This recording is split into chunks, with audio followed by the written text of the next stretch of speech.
Good morning, Magic. I'm Gavin Verhey from Wizards of the Coast, and the dog is out of the bag.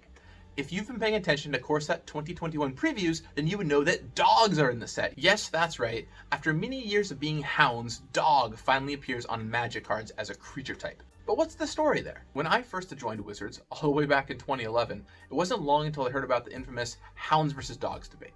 You see, hounds are the status quo in Magic. It's what we've been using, it's a resident fantasy creature type, but the dog fans oppose, saying, hey, dogs are way more popular. If you say dog, it means a lot more than the word hound to the average person. We have dogs in our homes, they're beloved. Maybe we should try doing dogs.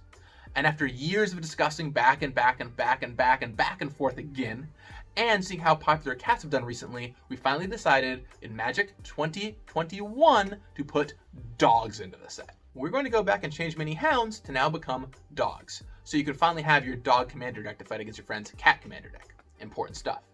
But notably, as a piece of Magic trivia, there are two cards that will finally, after many years, get returned to their original proper versions. And that's, for one, Magic's first ever dog and first ever hound currently, frankly, this guy, Snowhound. All the way back in Ice Age, this adorable little pupper showed up and went right into players' hearts. Well, maybe. Who knows? Of course, it was immediately obviated in Homelands by Ghost Hounds. Thanks, Homelands, for creating the Hounds creature type.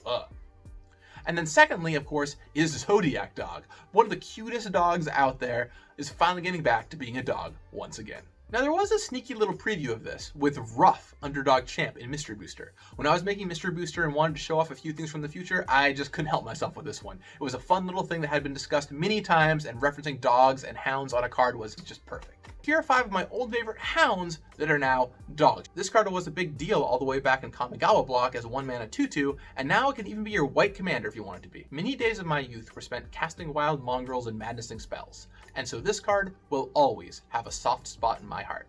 Yes, that's right, the Einok from Parkir, also dogs. This great creature will draw you cards turn after turn and can be a card advantage engine. Would it really be a list of good dogs if it didn't include Mao? This card makes me smile every single time, especially when I'm attacking my opponent with a huge creature. And just barely missing the Great Dog update is Paco in Commander 2020. I love this because it tells the story of a dog and its human partner, which is super cool to me. What's your favorite dog in Magic? Let me know below. So now, the big question. Which team are you on? Team dog or team cat? You know, I talked a lot about dogs here, but there's some goodies in the set for cats too. Stay tuned. I'll have more on that later in the week, but in the meantime, may you know that they're all good dogs. You got this.